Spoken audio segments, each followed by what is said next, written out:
భద్రాచలం దగ్గర గోదావరి నీటి మట్టం 53 అడుగులకు చేరడంతో మూడో ప్రమాద హెచ్చరిక కొనసాగుతుంది. భద్రాచలానికి భక్తులు రావద్దంటూ హెచ్చరించారు. రామచంద్రస్వామిని దర్శించుకోకుండా భక్తులు మాత్రం ఆగడం లేదు. చెర్ల వద్ద వరదతో పర్ణశాల వెళ్లడానికి వీలు కాని పరిస్థితులు నెలకొన్నాయి. దీనిపై మరింత సమాచారం మా ప్రతినిధి భాస్కర్ అందిస్తారు. పేరుగాంచి భక్తులకు కొలిచింది కొంగు బంగారంగా వరాలిస్తున్న శ్రీ సీతారామచంద్రస్వామి దర్శనార్థం అనేక రాష్ట్రాల నుంచి, అనేక ప్రాంతాల నుంచి, అనేక జిల్లాల నుంచి కూడా భక్తులు వస్తున్న నేపథ్యం అవుతుంది. మరోవైపు మాత్రం ఇటీవల గత 10 రోజుల నుంచి కురుస్తున్న వర్షాల వల్ల కూడా భద్రాచలం పట్టణం వద్ద గోదావరి మొత్తం ఉరకలిస్తుందని చెప్పుకోవచ్చు. అయితే మొత్తానికైతే గోదావరి ఉరకలిస్తున్న తరుణంలో ఒకసారిగా పర్యాటకులను కావచ్చు, భక్తులను కూడా గోదావరి కరకట్ట మీదకు అనుమతించకుండా మొత్తం ఆంక్షలు విధించారు పోలీసు అధికారులు. మొత్తానికైతే మాత్రం ఇప్పటికే గోదావరి మూడో ప్రమాద హెచ్చరికకు ఉన్న తరుణంలో మూడో ప్రమాద హెచ్చరిక దాటి ఉధృతంగా ప్రవహిస్తున్న గోదావరి ఉదయం నుంచి కాస్త క్రమేపీ తగ్గుముఖం పడుతూ ఇప్పటికే 52 అడుగులు 90 అడుగుల మేరకు ప్రవహిస్తున్న నేపథ్యం అవుతుంది. అయితే దీనికి సంబంధించి గోదావరి కరకట్ట పరిసర ప్రాంతాల్లో కూడా హెచ్చరిక బోర్డులు, ఫ్లెక్సీలు ఏర్పాటు చేయడం కూడా జరిగింది. గోదావరి ఉధృతంగా ప్రవహిస్తున్నందున ప్రజలు కూడా సందర్శనార్థం కరకట్ట మీదకి రావద్దు అని చెప్పి భారీగా చెక్ పోస్టులు పెట్టడంతో పాటు ఫ్లెక్సీలు కూడా ఏర్పాటు చేయడం కూడా జరిగింది. అయితే మొత్తానికైతే ఈ విషయం తెలియక చాలా మంది వివిధ ప్రాంతాల నుంచి, ఆంధ్ర రాష్ట్రం నుంచి, తిరుపతి నుంచి కూడా చాలా మంది భక్తులు రామయ్య దర్శనం కోసం వచ్చిన నేపథ్యం అవుతుంది. వచ్చిన తర్వాత ఇక్కడికి వచ్చిన దర్శనానంతరం ఒకసారి గోదావరి ఉగ్రరూపం దాల్సిన తరుణంలో ఎలా ఉంది చూసిపోదా అని చెప్పి వాళ్ళు వీక్షించేందుకు వచ్చిన నేపథ్యం అయితే ఉంది. దీనికి సంబంధించి మరి ఇప్పుడు వీక్షకులతో మనం మాట్లాడుతుందమ్మా. మీరు ఎక్కడి నుంచి వచ్చారమ్మా? ఏ ఊరు నుంచి వచ్చారు? ఎప్పుడు వచ్చారు మీరు? నెల్లూరు జిల్లా తిరుపతి గూడూరు అండి మాది. ఈరోజు ఉదయం వచ్చాము, స్వామివారి దర్శనానికి వచ్చాము. దర్శనం అయిపోయింది. గోదావరి అమ్మని చూద్దాము, బాగా పర్వాలేదు దొక్కతా ప్రవహిస్తూ ఉంది. చూడడానికి చాలా ఆనందంగా ఉంది. అంటే మేము అంత ఒక బస్సు వచ్చాము, అందరం చూస్తూ ఉన్నాము.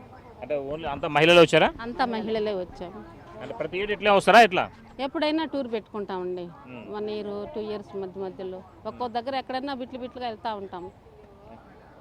మీరు చెప్పండి, మీరు ఎక్కడి నుంచి వచ్చారు? మీరంతా ఒకటే ఊరు నుంచి వచ్చిన? మాది ఆంధ్ర అండి, పెద్దపట్నం అప్పనపల్లి దగ్గర. మాకు గోదావరి బాగా ఎక్కువ ఉంటుందండి. మా ఇంటి చుట్టూరు నీరు ఉంది. మేము గోదావరిలోంచి చూడడానికి వచ్చాం. మాకు కూడా అంతేనండి. మాది నాగులంక అండి.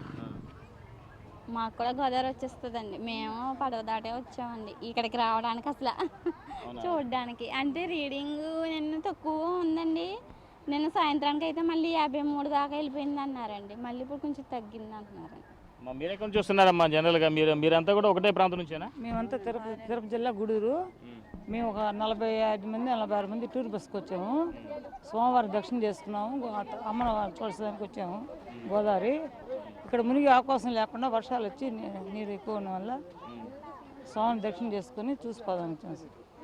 దీనికి సంబంధించి ఇప్పటికే బారికేడ్లు కూడా ఏర్పాటు చేసిన నేపథ్యం ఉంది. మీరు ఎక్కడి నుంచి వచ్చారు? పెద్దయినా గుంటూరు నుంచి వచ్చాను. మీరంతా కలిసి వచ్చారా? మేమంతా ఫ్యామిలీతో వచ్చాము.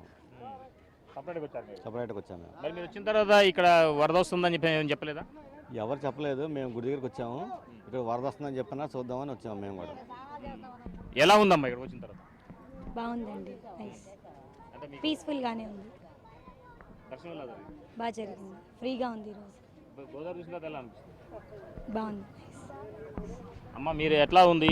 మీకు అంత దూరం నుంచి ఒక రాష్ట్రం దాటి వచ్చినారు, విడిపోయిన తర్వాత ఎలా అనిపిస్తుంది మీకు ఇదంతా?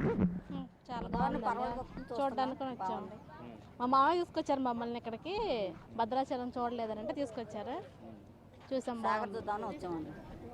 సాగర్ చూస్తామని వచ్చామండి. గోదావరి చూస్తాను. బాగా ఉగ్రరూపం దాల్తుంది. చెప్పలేదా మరి ఇంతగానే ఉధృతంగా వస్తున్నప్పుడు? మరి అవును, మామూలుగా స్నానం చేద్దాం అనుకున్నాడు. పొద్దున వెళ్ళనివ్వట్లేదు అన్నారు, కానీ ఇక్కడ నుంచి చూసి వెళ్దామని చెప్పి వచ్చామండి. చూసుకోవచ్చు చాలా వరకు కూడా భక్తులు రామయ్య దర్శనార్థం ఇక కంపల్సరీగా ఇక్కడికి వచ్చిన తర్వాత చాలా వరకు సమయం ఉంటే కనుక పర్ణశాల వెళ్ళి కూడా పర్ణశాల సీతమ్మ వారు నడిచిన ప్రదేశాన్ని కూడా దర్శించుకునే అవకాశం ఉంటుంది. కానీ ఆ ప్రాంతానికి పోవడానికి కూడా రాకపోకలు మూసేయడంతో భక్తులు ఇక్కడ రామయ్య దర్శనం అనంతరం ఈ గోదావరికి వచ్చి గోదావరమ్మకు దర్శించుకొని దండం పెట్టుకు వెళ్ళిపోతున్న నేపథ్యం అయితే ఈ యొక్క గోదావరి పరిసర ప్రాంతాలు ఉందని చెప్పుకోవచ్చు. ఇది ఇక్కడ తాజా పరిస్థితి. సంపత్తో భాస్కర్, బిగ్ టీవీ, భద్ర.